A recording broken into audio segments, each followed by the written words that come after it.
salamin. Alam niyo kung bakit. Nawala ang aking salamin. January ko pa pala pinagawa yun. So, ang mahal kasi 8,000 something, 8,500. Tapos nawala ko lang. Kaya ayan mga lods. Nagpagawa na naman ako ng bago. Kailangan hindi ko na ito mawala.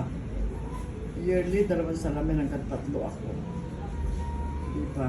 Puti na rin ang buhok natin. Kaya mga lods, iingatan ko na talaga ito.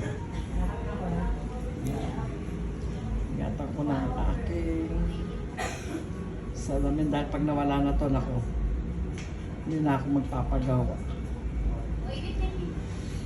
Ito nga pala ako sa salon ngayon. Pinagpapala ko yung aking bunso. Gusto raw niyang bumalik ang kanyang magandang buhok. Kasi dito talaga magandang buhok niya.